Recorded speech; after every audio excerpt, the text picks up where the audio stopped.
Right, all right. All right, we are live. Welcome to Cash Media. Y'all already know what it is, man. It's been a while. It's been back. It's been a while since I live stream, right? But the NBA season is officially over. We got to get into it, right? Nothing much more to say. We just gonna tap into it. Bringing my guy in here, talk some NBA. Y'all already know. Yo, Yo, what's good, Cash? Thanks for having me, brother. Always happy to be here, man. of Yes, course, sir. Finna talk some ball. of course, bro. So, bro, I mean, I know it's just me and you, but we can go at it, bro. You already know. No, so, for sure, man. so today, bro, first off, let's start off, man. Let's start off with the top. Let's start off with what's going on today. Playing tournament is about to commence. What time does it start anyway? Exactly. I know it starts pretty soon, if I'm not mistaken. I know the Lakers. No, the Lakers play later at 7, if I'm not mistaken, and then the Bull. I think it's the Heat and the Hawks play today. Okay, the Heat and Hawks play in like an hour, like basically like 40 minutes or so. And then the Lakers and Timberwolves play at 7. So let's start there, bro. What's your picks? What's your takes on these teams playing today for the playing spot? Which team wins? Get into it. Give me your opinion. Appreciate it, Void on thumbs up. Hey, man, right off the bat, this postseason is looking to be very, very entertaining. Very, very promising. And, obviously, I'm going to pick the Lakers and Pelicans. You know, um, if you have any other picks, really, like, I need to get your explanation. However, I wouldn't be surprised if OKC or Timberwolves win, man, because at the end of the day, if you have a scoring talent like Shea Gilgeous Alexander on your team and a scoring talent like Anthony Edwards on your team, anything's possible, man. Both these games are going to be highly entertaining. Like Anthony Edwards and Shea both have, an opportunity to differentiate themselves from the rest of the pack.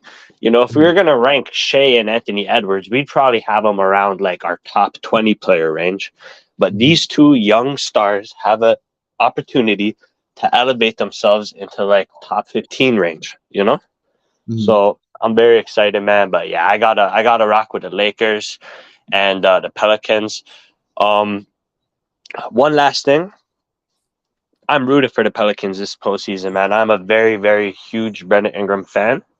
And, I'm not expecting them to beat the Nuggets when they get that 8 seed, but hey, man, don't be surprised. Don't be surprised if the Nuggets struggle against some Pelicans, man.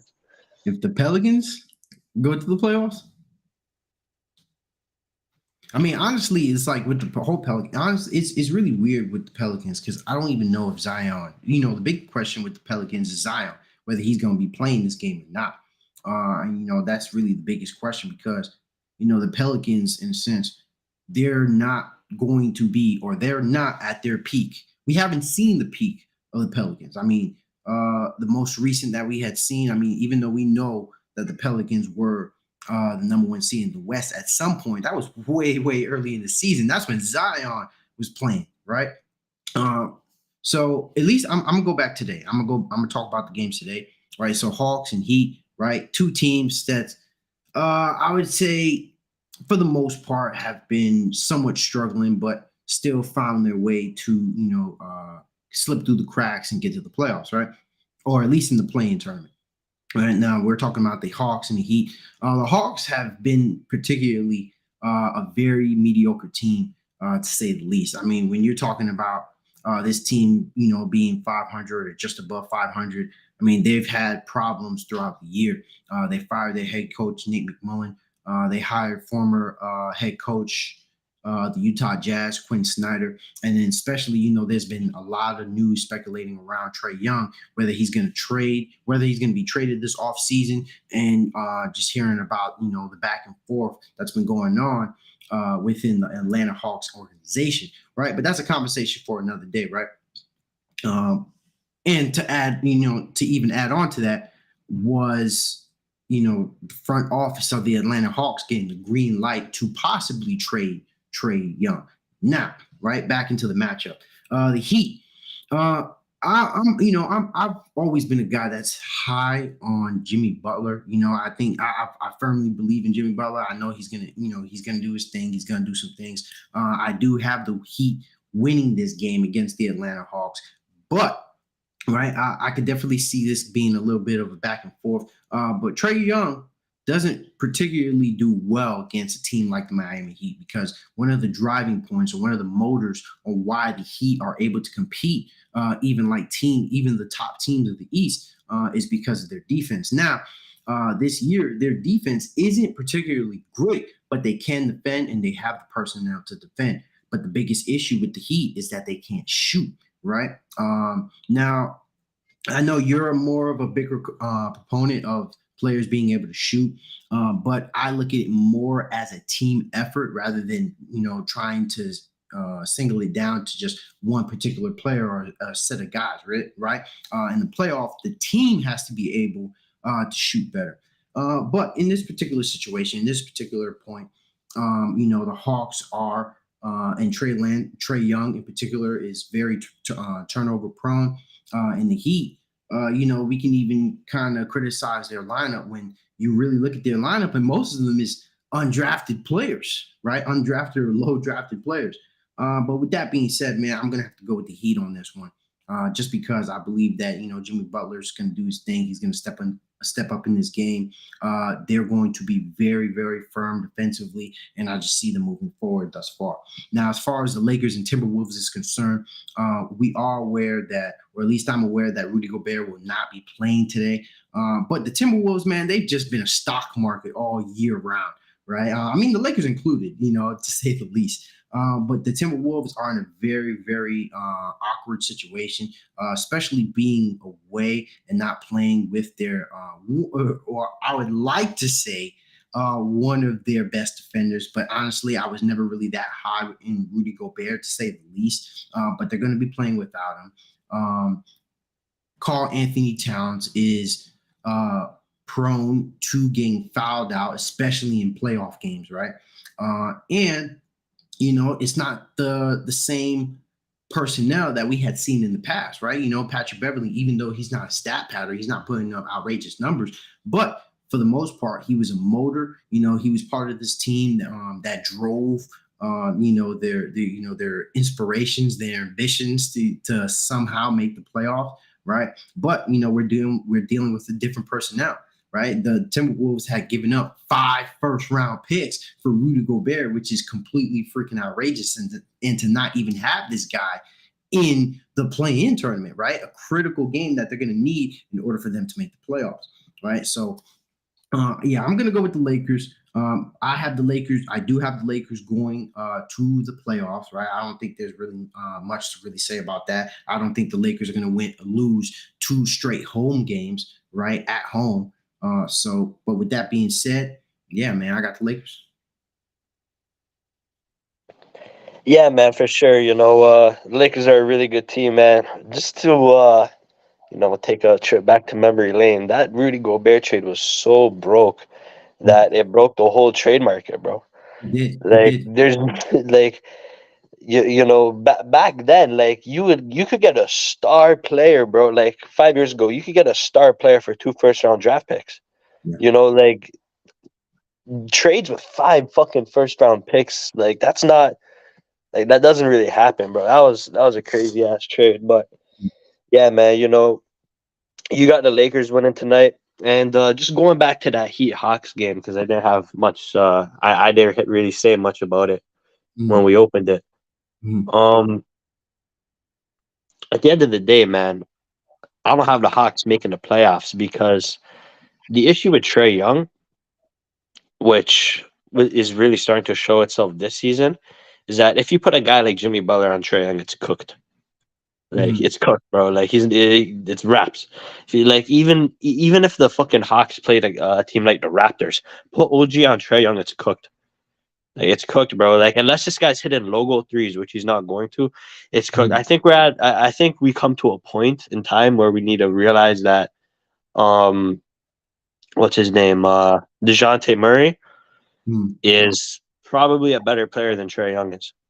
Now where mm, Trey Young does shine is his playmaking ability, but I mean, with that comes with high turnovers too, bro. Like his scoring ability is just so it's too easy to shut down, man, and it's cooked, bro. They're basically what's gonna happen. The Heat are gonna beat the fucking Hawks by 20 today, and Mm, then the Hawks are gonna lose to the Bulls. I have the mm, Bulls beating the Raptors and the Bulls beating the Hawks because Zach Levine is gonna have a field day against the Hawks.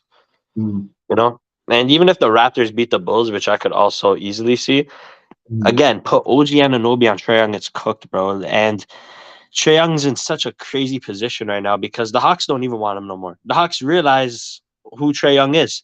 mm, Trae Young is just a show, bro. Like you go to a Hawks game like expecting Trae Young to shoot logo threes, but that's not like a recipe for winning basketball.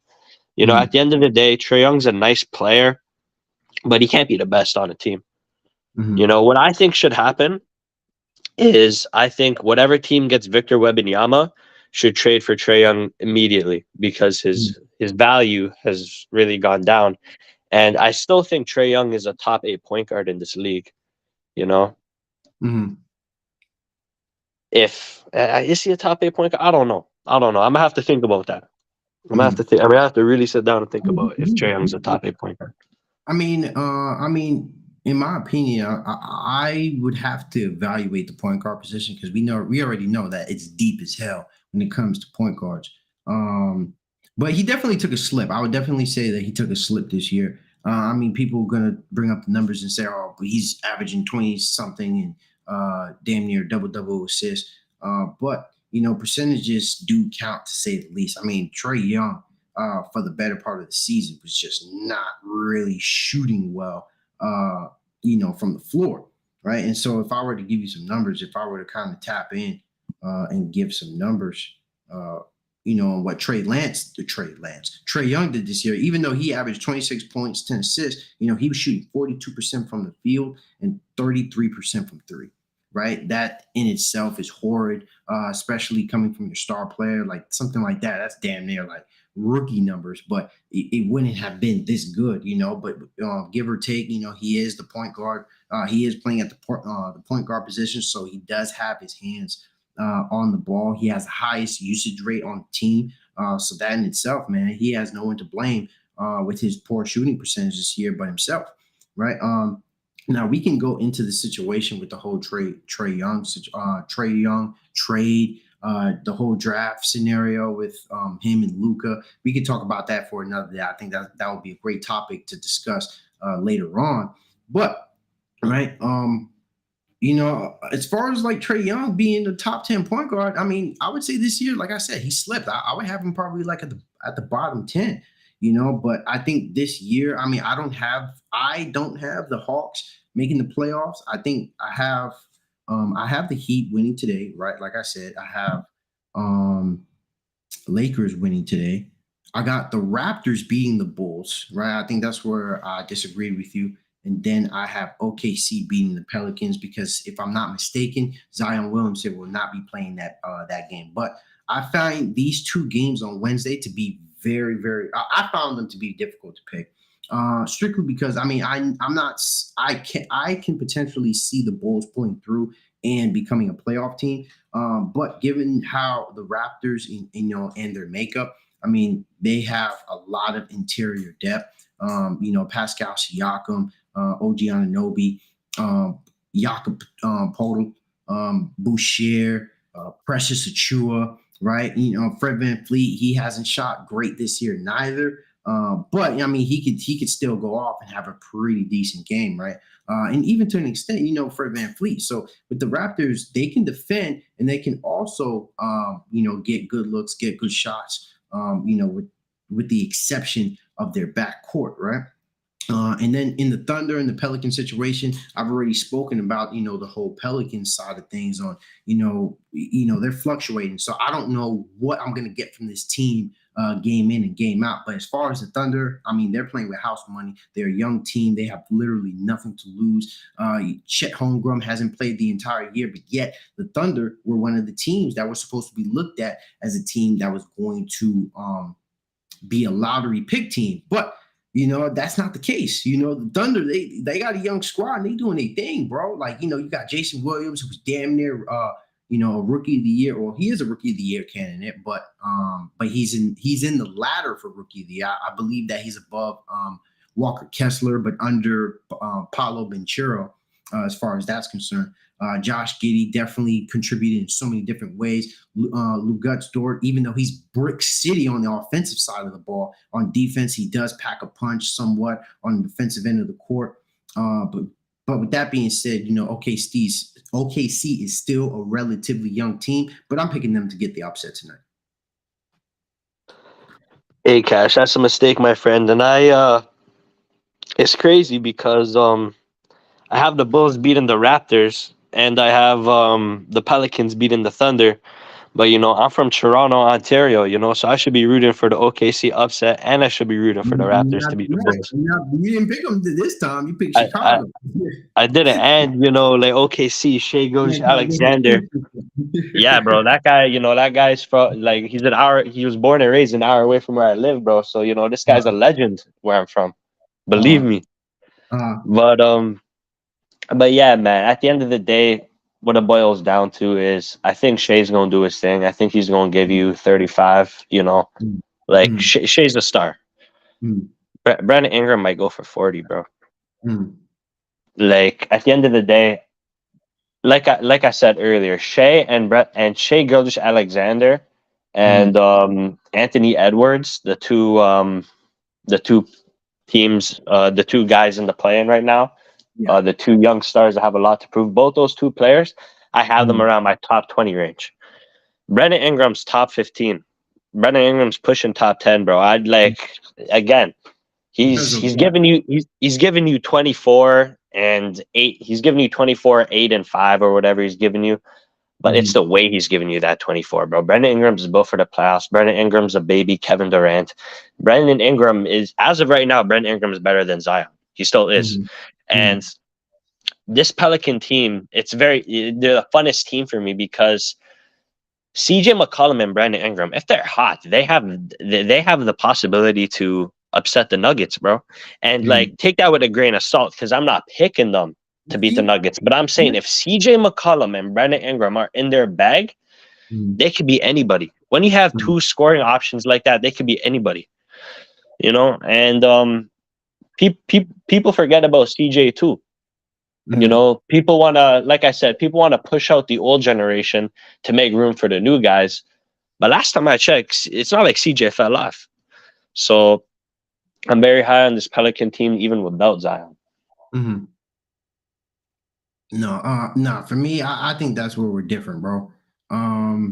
It's not that I'm not. It's just like the Pelicans, man. It's just, bro. I feel like we've seen so many different phases of the Pelicans. Like, I don't even really know how to really evaluate them. I know that they have great personnel, bro.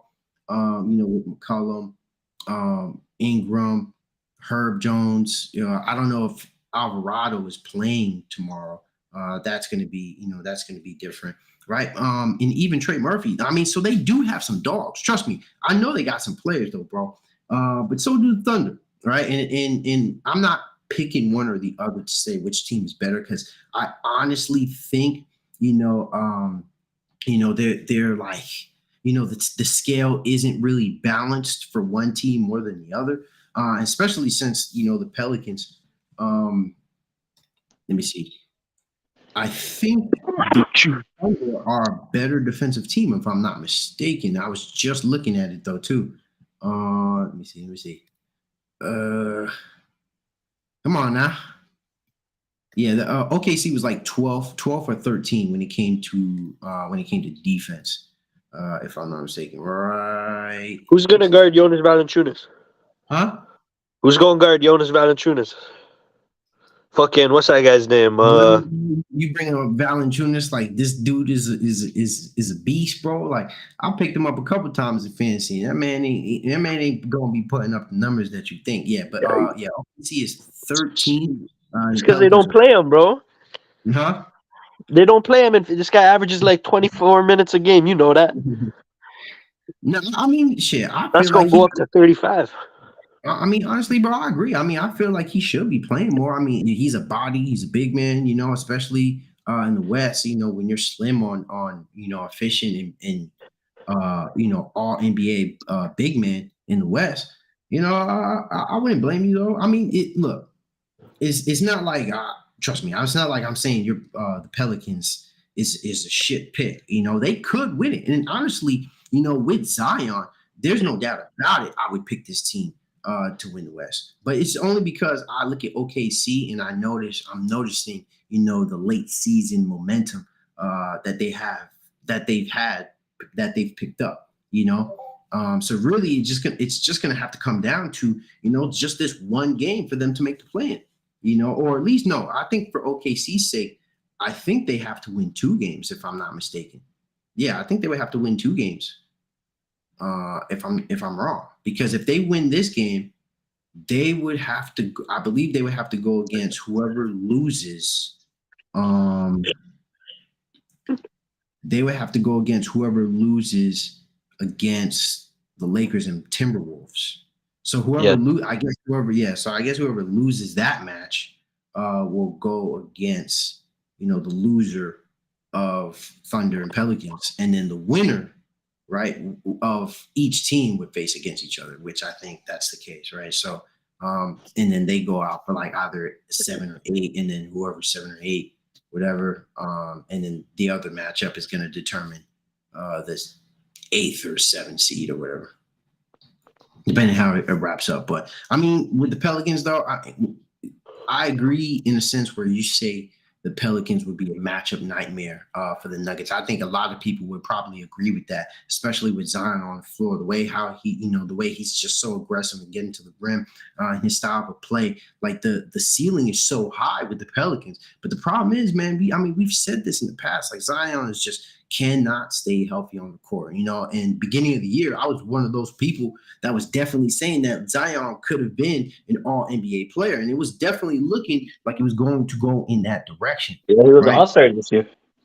Yeah. Yeah, But that in itself, right? Like Zion, we know he can ball. I know he can ball. We all seen Zion ball, but he has to get back on the court, man. By now, I mean, goddamn, bro, it's like, what is this? It was a hamstring injury, a groin? Like, what's going on here? Like, you know what I mean? Like, is he eating right? Is he still eating gumbo? Is he staying under his 65-pound limit? Like, what's going on with Zion, man? He's looking a little pudge over there. You feel me? But on a serious note, though, but yeah, man, with the Pelicans and the Thunder, I'm still gonna have to go with Thunder, bro. I'm going with the sleeper pick. I do understand your pick, with the Pelicans. But yeah, that's just what it is, though, man. That's just what it is, bro. Feel me? But let's go. Let's switch it up because we've been just over 20 minutes on that subject. So end of the season, bro. End of the season, right? So I got some things pulled up here. We pull up some things, right? Actually, you know what? Let me pull this up first.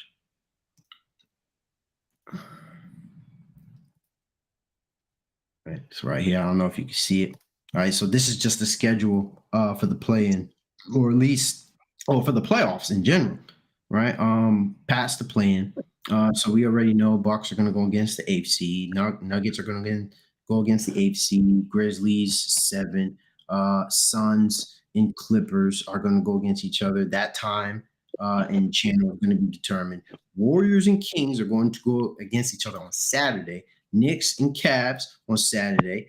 Celtics will go against the 7th seed on Saturday. And then Brooklyn Nets versus the Philadelphia 76ers on Saturday, man. So I'm ready for it, bro. I'm here for it. Bro, this is going to be an insane playoffs. Honestly, I feel like each conferences, bro. Like, I honestly feel like I don't really know who's gonna win, bro. I really don't know who's gonna win. But in that sense, right? I'm speaking from a point of view where we just haven't seen a Western Conference that's just been so open. For a long time, I feel like the Western Conference has just kind of been very narrow. It's been singled out, by the Golden State Warriors, but they have some issues along the road. They have legitimate doubts, but I can still see the Warriors going to the Western Conference, give or take. It depends on who they go against and their matchups. But even then, I feel like with the personnel that they have back, and it's not like it's new pieces. They have familiar pieces that's coming back, right? Even though they've let go of Gary Payton, they somehow find a way to bring him back. And he was a huge proponent into last year. He had one of the highest box plus minuses in the NBA Finals last year. And that's a huge thing, especially with Gary Payton and in the league, particularly in the West, that's stacked with point guards, right? So having Gary Payton coming off your bench and being a perimeter defender is an A1 plus, especially with Andrew Wiggins, even though he missed a large part of the season. I'm going to anticipate that he's going to be back in playoff form. I know that's a lot to ask for, but he hasn't played basketball in a minute, so I'm assuming he's fresh. What I'm saying. So, but I'll leave it like that. But yeah, man, so when it comes to this West, I'm just not. I mean, you've heard me before, bro. I'm not fixed on the Nuggets, bro. The Nuggets are one of those teams. I'm gonna have to see it to believe it. As far as I'm concerned, the Nuggets are no different than the Knicks. The Knicks, the Kings, dead ass. I'm dead ass serious. They're no different from those teams. They have to prove it for me. I would have to see them in the finals to believe it. And then even with this roster that they have now, I don't see a championship makeup out of this team. If I had to speak volumes, if I had to be honest, I can't see a team like the Nuggets and be like, you know what, I think this team will win an NBA championship, because there's just so many different things that we can nitpick and we can tackle on this team, even though Nikola Jokic is such a monster on the offensive side of the ball, not just Jokic, but, the team, when you speak from defenses, isn't really that impressive, right? The Denver Nuggets are sitting in at 15, which is basically they're split in the middle when it comes to defense. So you don't really know what you're gonna get when it comes to the Denver Nuggets, right? I mean, they can play well at home, but they're a bit shoddy on the road. But you can also say the same thing about the Golden State Warriors. I find that to be an extremely interesting matchup. Strictly going off the basis of Sacramento Kings having been in the playoffs for God knows how long. I think it was like 20. It was a long ass time ago. I can't even tell you the year. I know I've heard it before, but I just know it was a long time ago. Especially with the Warriors being very, very iffy on the road. Sacramento has that home court advantage now. So all they have to do is just win all their home games against the Golden State Warriors. But with that being said, man, that's still easier said than done. I'm not. The way I look at it, the way I look at playoffs, right? I feel like the best players with the best team usually wins. I feel I like agree. it's especially in NBA, especially in basketball, right? I feel like that's usually the case, right? My fault, I gotta put my phone on. And so with the Warriors, man, they got their personnel back, even though all year, they were speeding on they were harping on defense and uh they can't defend on the road. They have to figure something out, at least in that end. But to say the least, man, I gotta go with the Warriors, at least in this situation, man. I feel like the Warriors, even though they're 9-30 on the road. I mean, shit, bro. All you need is at least you just need maybe a game or two. I say a game. They need to get one. You have to win on the road in order for you to win the series. But I think the Warriors are good enough, especially with the team that they have now.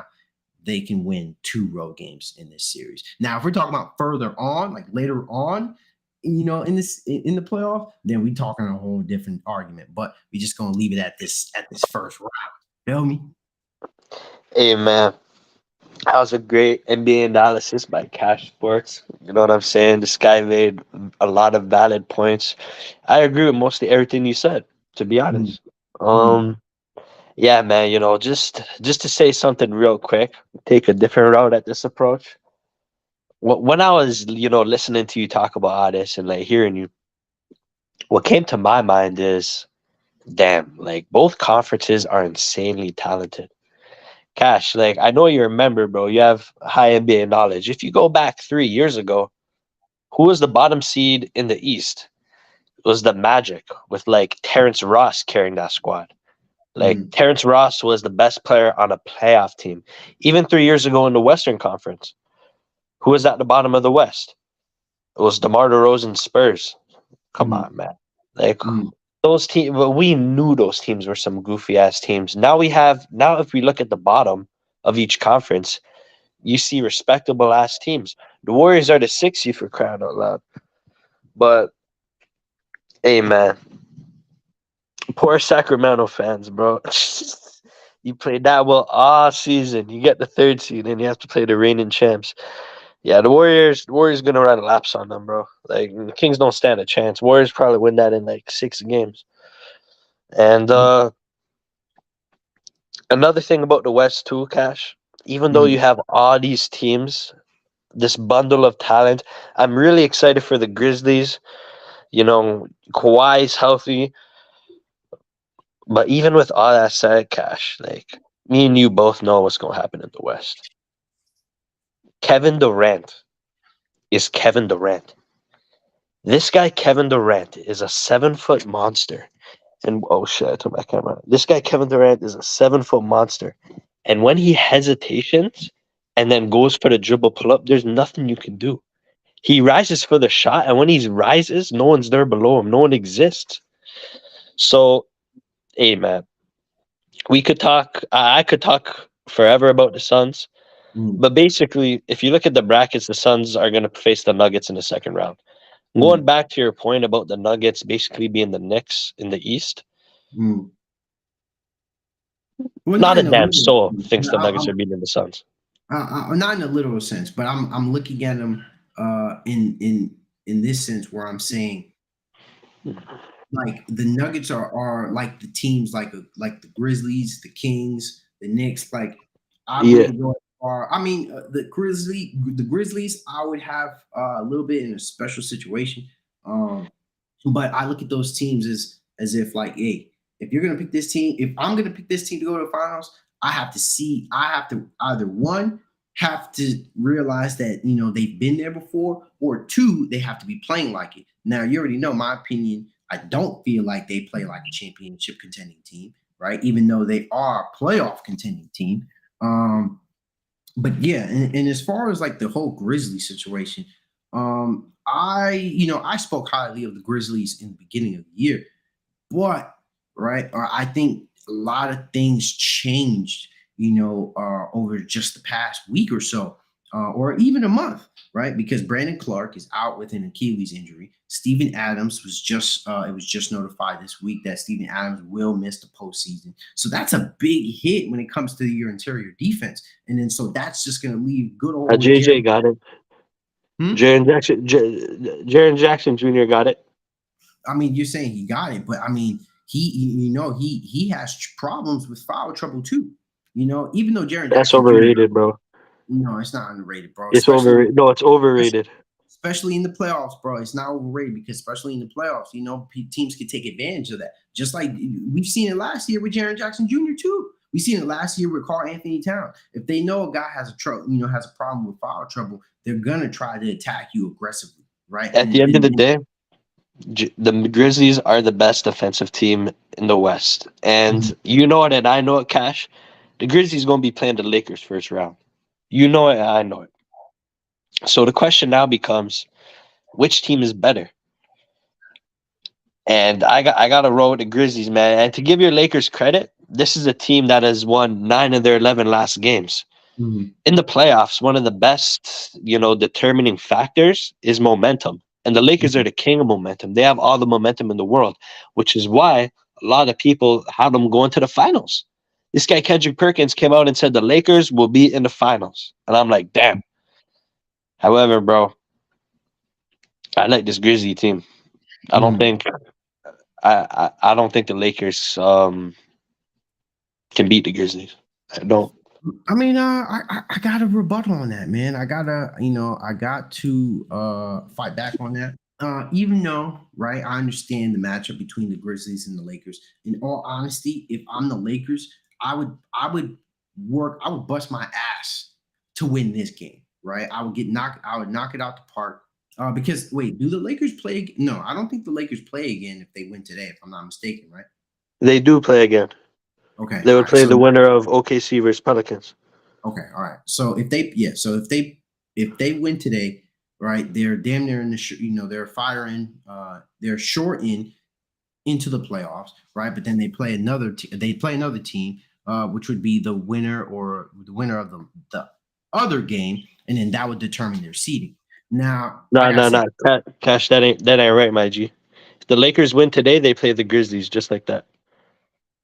okay, yeah. So that basically, yeah. So they win that game, and then they don't. I don't think they would play another game because if think about it like this, if they were to play this game and they were to lose, and then if they're already going against the Grizzlies, what's the point of playing another game?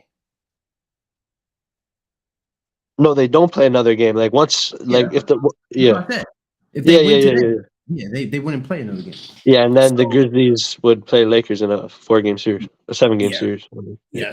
So for me, man, I don't like. I wouldn't want to go against that, because their backcourt is somewhat vicious.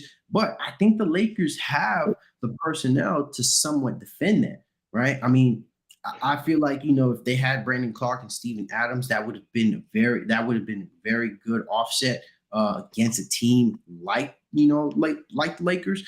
But I agree that the Memphis Grizzlies have been one of the best defensive teams on the year, right? But since the All Star break, the Los Angeles Lakers have been a top five defensive team since the All Star break, right? They've had let me see. They've had a defensive rating of 112.8, which is around, one of the best. Actually, let me get the numbers to be precise. Yeah, actually, yeah, one, two, three, four. Yeah, so they've been the fourth best defensive team since the All Star break with 112.8 defensive rating as a team, right? So I'm not, this is one of my points. This is one of my driving points, and it's not just defense though, too. They're not just guarding up, but in the matches in particular. Right. I mean, we're dealing with Jaren Jackson. I mean, for the most part, if I'm looking at the personnel, we're looking at Jaren Jackson Jr. and Dylan Brooks guarding against LeBron James and Anthony Davis. That's how I'm looking at it. And if I have to pick between those guys and the Memphis Grizzlies and what they have right now, honestly, man, I gotta lean towards the Los Angeles Lakers.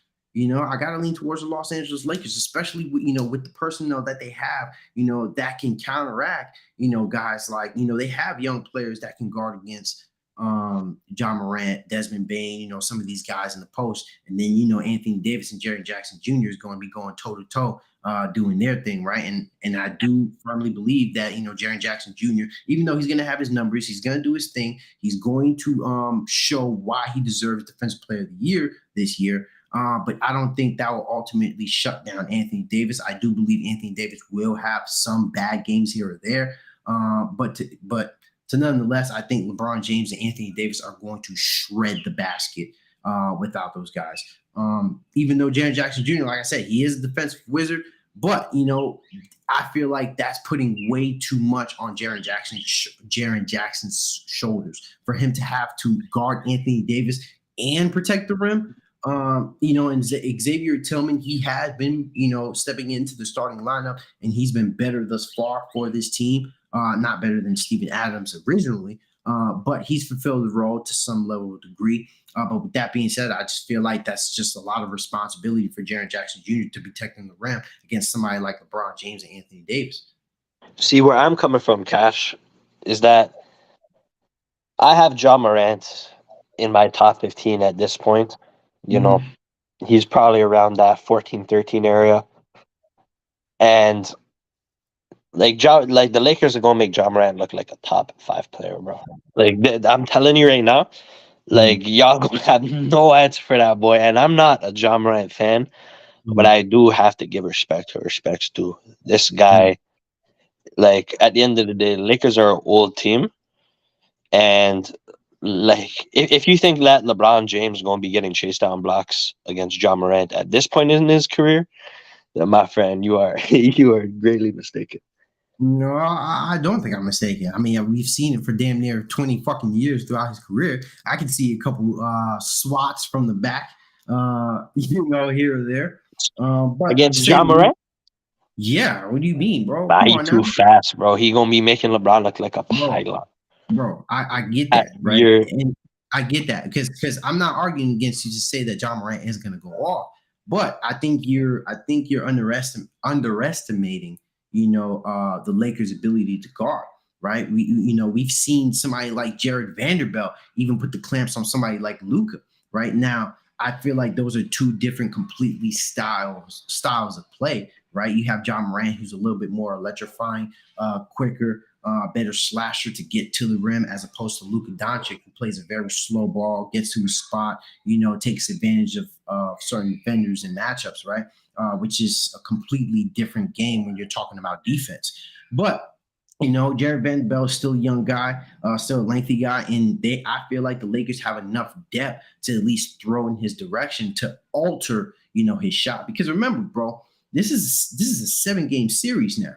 This is a 7 game series. So I'm looking in, and we just talked about, for me, I like picking, when it comes to playoffs, in my experience, the way I look at it, injuries aside, typically it's always, the best team with the best players, that usually win, the playoff rounds. So that's my reason, man. That's the reason why I would pick the Lakers. I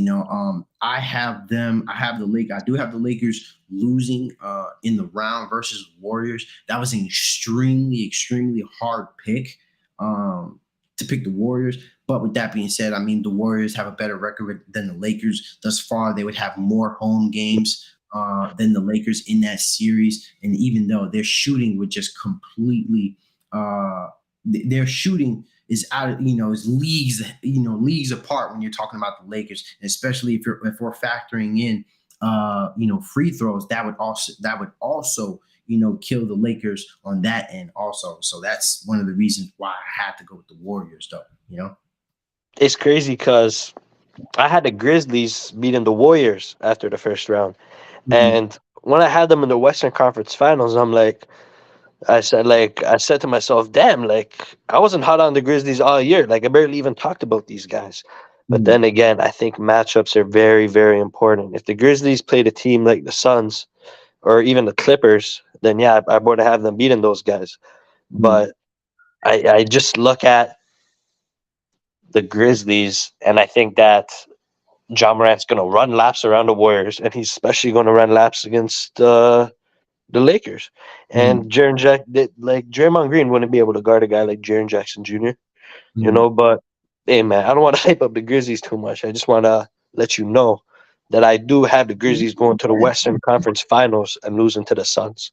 I mean, I think he can, honestly. I think somebody like Draymond Green can guard Jaren Jackson Jr. I mean, when I look at Jaren Jackson Jr., I look at him more on the defensive side of the ball rather than the offensive side of the ball. Now, I know that he can produce on the offensive side of the ball, but that's not the genetic makeup of the Grizzlies. That's not what made them successful. What's made them successful in terms of the offensive side of the ball has always been their backcourt. Their scoring volume has raised the level of success for the Memphis Grizzlies.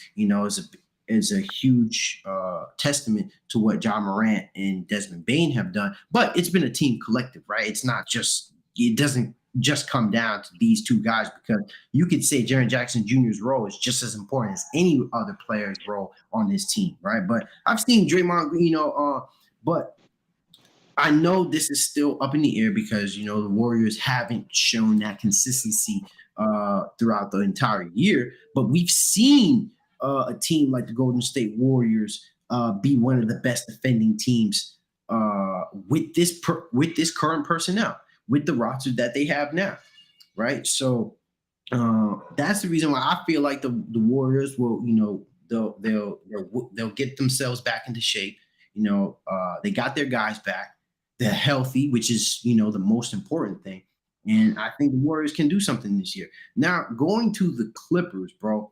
You I don't know if you were high on the Clippers. I know AK definitely was high on the Clippers. He was talking about, yeah, they're gonna go to the finals, or Western Conference Finals is gonna be between the Clippers and the Nuggets, which seems fleeting every passing moment, right? But we know AK is wrong on every take that he's ever taken, right? No cap. So, but yeah, man, I don't see the Clippers getting past this first round, and especially because they don't even have Paul George. It's official. They're not going to have Paul George in this first round, Oh, and I that's don't, official. huh? That's official now. Yeah, that's official, bro. Ah, fuck. That's very disappointing. That's very Yeah, very disappointing. yeah. Because Paul Paul George is George, done. at the end of the day, Paul George is still Paul George. Like this Yeah. guy is still a top 20 player. Mm, He was still an All Star this year. mm, And yeah, without Paul George, the Clippers can just forget about it. You know what I mean? mm, mm. They might get swept without Paul George. Oh, you think they get swept? Without Paul George, I'll say Suns. Without Paul George, fuck, I'll say Suns in four, bro. No, Not real shit. I would give it an honest. I think it would be an honest 2 games. I think Clippers can sneak away 2 games. I'll definitely give the Clippers 1 game. I'll definitely give them that advantage. But I think they can go 2 games. Not to disrespect Kawhi, because Kawhi is still one of my favorite players, even though I see him play for like half of the season, right? Well, but what it comes down to, this is where I'll give Devin Booker your respect, and I know Cash is gonna love this because he's probably the biggest Booker fan I know. But I'll be honest, Kawhi and KD will probably cancel each other out to some extent, mhm, and then it's Devin. But like, who's the Clippers' second best player after Kawhi with no Paul George? I Russ. mean, It's I mean, Devin Booker versus Russ. it'd be Russ. So I'm a I I'm mean, a big Booker. Norman Powell has been playing well though too. And the thing about it is, remember, in playoffs, it's all situational. It's all situational. It really just comes down to the moment. I mean, I agree with you. You're not saying anything that I disagree with. But only thing is, my point is, I wouldn't just overlook the personnel completely, because it's not like I look at the Clippers and I think they're a bad team because they don't have Paul George. I just don't think they're good enough to beat the Phoenix Suns, which we do agree with. But if we had to break down the roster, I mean, Reggie,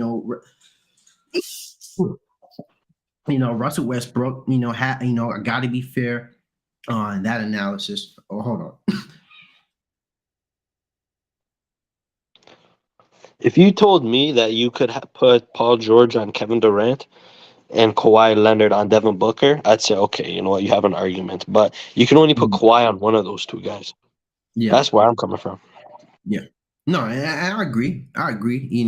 Russell Westbrook has been playing better since he signed with the Clippers. I think he's shooting above 50%, and I think 36% from three. And I don't know his free throw averages. I don't know his free throw average on the top of my head, but but yeah, man, um, just with the Clippers, bro, I don't see them doing it, bro. I don't see it. I think it's just gonna be another Russell Westbrook fairy tale. First round bounce. Hey man, you don't gotta call it a fairy tale. That's Hey, bro. crazy. Yeah. Hey, bro. Because whenever this man Russell Westbrook loses in the playoffs, bro, he's like, man, happy. He has like a happily ever after uh vibe to him. Like, he's just like, you know what? I got my numbers. You know, he's happily ever after. It is what it is, right? Because whenever people try to bring up Russell Westbrook's career and they say, oh, he did this, and that, or but he hasn't won a championship, or he hasn't done this, or he always like, well, I'm this and that. I'm like, come on, bro. Like, I hate when NBA players get so sensitive about shit like that. Like, come on, bro. You know what we talking about, and it's a fair analysis, right? But with that being said, man, I don't see the Clippers beating the Suns. I got the Suns going all the way to the finals, right? So do I. And but we know Will. We know We know Will is not high on. He's the one that's not high on the Suns, even though they've been one of the best defending teams since the All Star break. Also, right? They're 114.3, which is just under the Cavaliers and above the Magic, who had a lot of late game stretches. But since the All Star break, they've been a better defending team than the Grizzlies, the Bucks, the Nuggets, Thunder, Sixers, Knicks, Jazz, Clippers, King, Heat, Spurs, right? These are, I mean, well, Spurs. I don't think Well, I need Kevin to get. Durant's a great defender. I mean, No, no, at no. this I point know. in his career, he is. No, no, no. Well, I wouldn't say great. I would say he's a good defender. I would say I'll give him that much to say good defender. I think great is like saying like Jaren Jackson Jr. is like somebody who's like notable, like really notable. Yeah. Noticed as as defending. Like Kevin Durant's defense isn't uh at the same scale as his offensive game, but I don't think really anything is. But I'll definitely say Kevin Durant's a good defender. Would you say this? He's a top 10 shot blocker. Would you say that? I would need That's not numbers. all there is to it to defense, but I think you could definitely say Kevin Durant's a top 10 shot blocker in today's NBA. I would have to a number. I would need numbers to constitute that. I can't say that he's a top 10 shot blocker if I have to look at the shot blockers, like the top 10 defenders, like blocks per game, and I'll have to like look at it in that sense, to actually have like a full analysis on something like that. You know what I mean? Like, because to say a shot blocker, like Jaren Jackson Jr., which averaging 3 blocks a game. Most shot blockers are averaging well over, or at least like a couple numbers over KD's 2 giving blocks. you two. He's giving you two. The answer is yes to the question: is Kevin Durant a top 10 shot blocker? The answer to that question is yes. Okay. Yeah. Okay. Well, I'll give you that. I'll give you that. I would have to be at least be fair, and say that. But I think that's definitely fair for sure. But let me see. I'm looking at it right now. Blocks per game. So yeah, so when you look at Jaren Jackson Jr., Nick Claxton, Brooke Lopez, Walker Kessler, Miles Turner, Mitchell Robinson, Joel Embiid, Kristaps Porzingis, Evan Mobley, Isaiah Jackson, Bismack Biyombo, Rudy Gobert. Let me see. Where are the blocks, man? Where are the blocks, man? God damn it! Oh, right here. Okay. Yeah, so it's in order. I mean, he's probably, Kevin Durant's probably what's his average? I swear it was 1.9, but I could ask 1.9. Google real quick. Hey Okay. Google, how many blocks Kevin Durant averaged this season? On the website statnews.com, they say Kevin Durant has 1.5 blocks per game this season. Ah, shit. So 1.5, a little bit lower, bro. But like the eye test Okay, lets you 1.5. know that. Like, No. 1.5 is decent. Like that would be he would be tied for 10. He would be tied for 10. So you're not wrong in that sense. But yeah, now going back to what we were saying, I'm not so down on the Suns defensively as Will is. I think honestly, he's really sleeping on the depth of this Suns core. It's not like they're filled with eye popping players and just say, oh man, this guy's gonna go crazy, this guy's gonna go crazy, this guy's gonna go crazy. Like, nah, I think they just have a good collection of players. Right. First off, I'm starting at the core, right, with Devin Booker and Kevin Durant, right? Those are the two guys that's going to be putting up damn near at least 20, 25 plus points per game in a series, right? And then you have Chris Paul and DeAndre Aiden. Aiden is going to obviously be, in my opinion, a huge X factor when it comes down to the Phoenix Suns playoff run, because he's going to have the toughest assignments potentially moving forward, right? Because if they go against the Nuggets, even though Nikola Jokic, we can pinpoint things on defense when it comes to this guy. Offensively, he's definitely a lot to handle, right? But I think it's very beatable, because with Jokic, I'd rather let Jokic eat than rather let his teammates eat.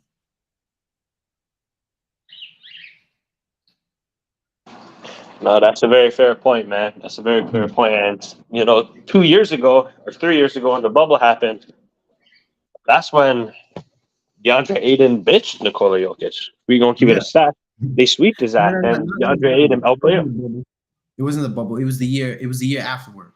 It was the year afterwards, so Yeah. that's even worse because it's more recent.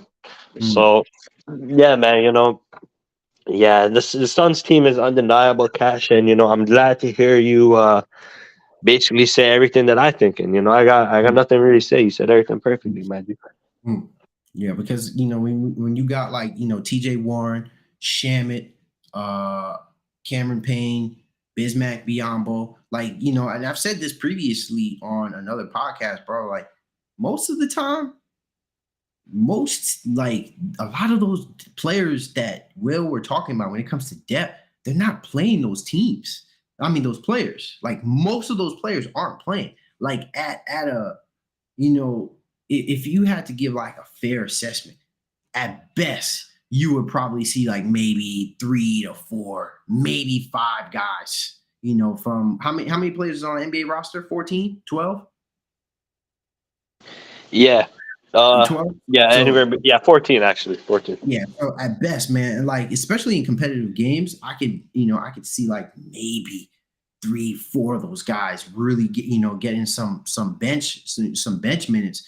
But on a serious note, the starters from the majority of those games are going to be playing. Kevin Durant is going to be logging in a lot of minutes. Devin Booker is for sure going to be logging in a lot of minutes.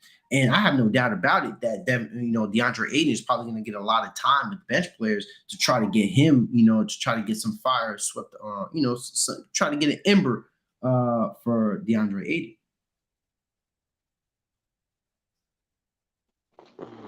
For sure, man, for sure. I like the Suns team. Mm. Yeah, man, and that's a testament to Kevin Durant, man, because this West, the West is talented. Like Cash, like even your Lakers, my guy, Mm. like they have the strongest momentum, man. LeBron James and Anthony Davis. LeBron's still top 10 player, and Anthony Davis is around that top 15 range. So the Lakers. A lot of people have the Lakers and the Suns meeting up in the conference finals. Mm. And as an NBA fan, that's something I want to see. You know what I'm saying? And I'm sure Mm. that's something you want to see. Kevin Durant play. No, LeBron James gets to play Kevin Durant one last time when he's still in the prime, albeit the back end of his prime. It's a beautiful story, man. But yeah, we gonna have to see. This playoffs is gonna be entertaining. But yeah, man. At the end of the day, Kevin Durant's just Kevin Durant. So yeah, he's gonna get his Suns out the West. I mean, shit, bro. There's a lot of pressure on Kevin Durant, bro. I mean, we can give him all the praise in the world, but we still got to see it to believe it. Because this is, and I think this is where this is where our opinions differ. Because I feel as if Kevin Durant, still has somewhat to prove. Not prove, but I feel like he needs to just finish. Like I feel like one championship will finish Kevin Durant's career. Like I think one more championship will finish him off. From most criticism. I think people are still gonna hate and say this and that, or oh, he went to this team, he went to that team. But I've seen a lot of brackets. I've seen a lot of teams. I've seen a lot of people not pick the Suns. I've seen a lot of teams pick the Suns, but I've seen a lot of teams not pick the Suns. So, I'm one of those guys, right? Especially if you're a huge proponent in, that winning formula. Kevin Durant is not going to just be a bus, a bus rider. He's going to be driving the bus. He's probably going to be in the front of the bus, right? So, but yeah, man, I would give Kevin Durant all his credit, but I do look at it this year with Kevin Durant having somewhat of some somewhat of some pressure on his shoulders. I mean, Phoenix Suns, even though they didn't go to the finals last year, but they did go to the finals 2 years. Phoenix Suns were the number 1 Western Conference team last year, so that in itself shows that they were already competitive before they got there. So with Kevin Durant just being there, all he has to do is just kind of fill in the void, which he already does because Kevin Durant is one of the easiest players to ever play with. I mean, he's efficient, and then he can play with literally anybody, right? But with that being said, man, I really firmly believe like Kevin Durant, this is a huge year for him, because for the Suns, their window, even though they have Kevin Durant, their window is somewhat closing when it comes to this particular team, right? I mean, they have I disagree about that part. hold on. Reason being why I say that, right? I said with this particular team, right? And I'm not saying their championship window is done. I'm just saying, remember, the biggest proponent of this whole thing for the chemistry to set in for everything to work is Chris Paul. He's the one that's on the later. He's the one that's also on the later spectrum of his career. We don't know what's going to happen later on. With years carrying on, it's not like Chris Paul is going to get any younger. But tap in. What do you got to say? Yeah, man. Like, you're right about the Chris Paul part, but I think Chris Paul is a very, very small, a very, very small component of this team. At the end of the day, the big three is not Kevin Durant, Booker, and Chris Paul. The big three is Kevin Durant, Booker, and DeAndre Ayton, and both Booker and DeAndre Ayton are in contract for a very long time. I don't think Aiden eats like that without Chris Paul. I think Chris Paul is a big reason why Aiden will probably get a lot of the looks that he'll probably get in the playoffs. Because I think with Kevin Durant being back, that changes the whole offensive identity of his team. I think it was different when you had Mikal Bridges, who wasn't high on the shot taking priority list, right? But I would say that DeAndre Ayton probably had a little bit more priority than Mikal Bridges when it comes to shot taking. But with Kevin Durant being there, he's automatically going to be one or two, right? Given the night, you can either have Devin Booker be the number one scoring option, or you can have Kevin Durant be the scoring option. That's always going to be KD. Let's not fool around. No. I mean, no, come on, bro. Like, let's be real now. If you're Bro, a team, it's KD's team, bro. It's not like a Shaq and Kobe situation, bro. No, bro. It's like Kevin Durant. It's like Kevin Durant on the Suns and Devin Booker as the second option is more like a Kawhi and Pascal Siakam situation when they were on the Raptors in 2019 than it is a Shaq and Kobe. Like, I'm sorry, bro. Booker's not on KD's level. He's not even close. Bro, I think you're being extremely disrespectful, bro. Because you're trying to imply like I'm putting Devin Booker in the same sense as Kevin Durant when it comes to caliber or tier of players. That's not what I'm saying. It's the fact, first off, Devin Booker can score like the best of anybody, in the league, with the exception of Kevin Durant. Kevin Durant, when it comes to scoring, is a player, he's a player on his own level. But with that being said, when we talk about playoff basketball, especially what we've seen last year, the Celtics, they kind of exposed Kevin Durant in that matchup last year.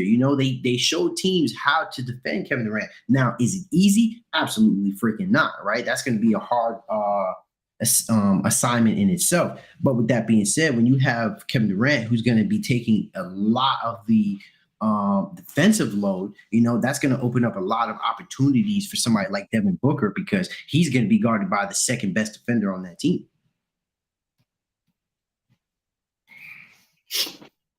Yeah, man. Devin Booker's still an all-star.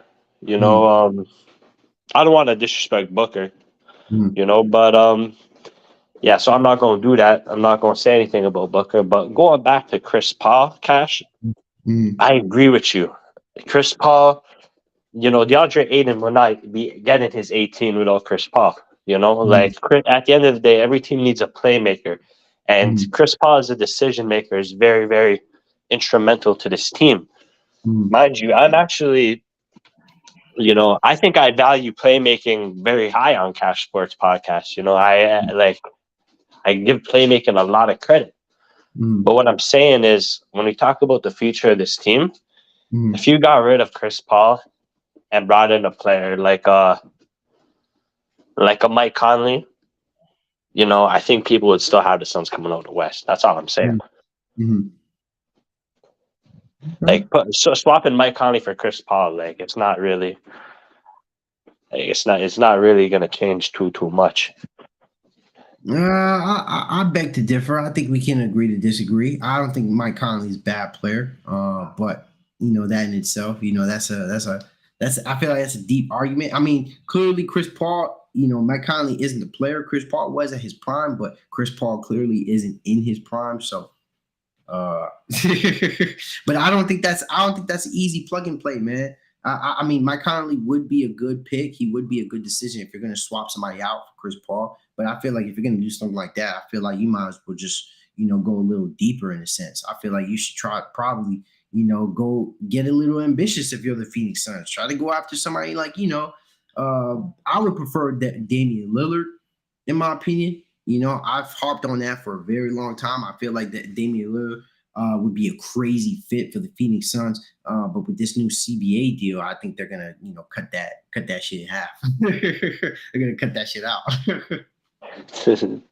No, for sure, man. For sure. Yeah, bro. This guy Dame really isn't in the playoffs. This guy's in Cancun. That's crazy to think about. I don't even think he made the All-Star NBA selection, if I'm not mistaken. No, he was an All-Star this year. Oh, no, not All-Star.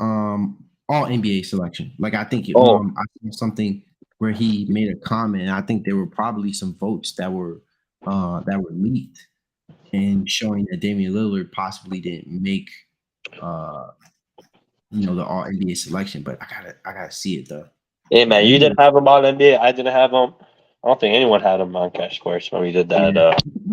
Just because, bro, you gotta, like, when it comes to All-Star voting, all NBA voting, man, it's like it's not a big part of it does have to do with a big well, I didn't say a big part, but I think a part of it is winning when it comes to all NBA selection. I don't think it's a huge proponent, but I think it does carry some type of weight, at least in my opinion. But yeah, man, with Damian Lillard, I feel like, it's a very unfair spot or a very unfair position that he's in, especially, when you're talking about, a bunch of other guys who have made the playoffs or is playing exceptionally well in their own right. But here it is, though. I think this is it right here, if I'm not mistaken. Right. So they have the all NBA guards votes counted and points awarded because I think the votes were already put in. And then so this might be the selection right here, if I'm not mistaken. I want to X out and see how resourceful this actually is. But they have Steph. A lot of people voted Luka and Shaw Gill as the first team, and then Donovan Mitchell as the first team All NBA. Which honestly, I know we were when we made our list, there was a lot of back and forth in regards to the guard position. But honestly, I think that's fair to have Donovan Mitchell, as a first team All NBA. I mean, bro, he put up like 71 points this year, and he was like one of the best offensive players. The Cavaliers have gotten well better with him. They're the 4th seed this year, and they can be just as competitive as anybody else. So I think it's fair to have Donovan Mitchell as first team All NBA. In all honesty, bro, I'm looking at this list, and to be on this list, you have to get one vote. So Jalen Brunson, he got one vote for third team. But Harden, can I get a vote? Like, just give him one, bro. Just give him one out of respect. Like, Drew this guy Drew Holiday has 7, bro. Anyways, bro, it's all good because yeah, bro, Harden's gonna do his thing in the playoffs and show everyone why they were a fool. But hey, man, this is a crazy list. That's crazy that Dame was still up there, honestly. Because at the end of the day, the Blazers are like the 13th seed, I'm pretty sure. So the fact that he's even on there is pretty crazy. He missed a lot of time too. That's another thing.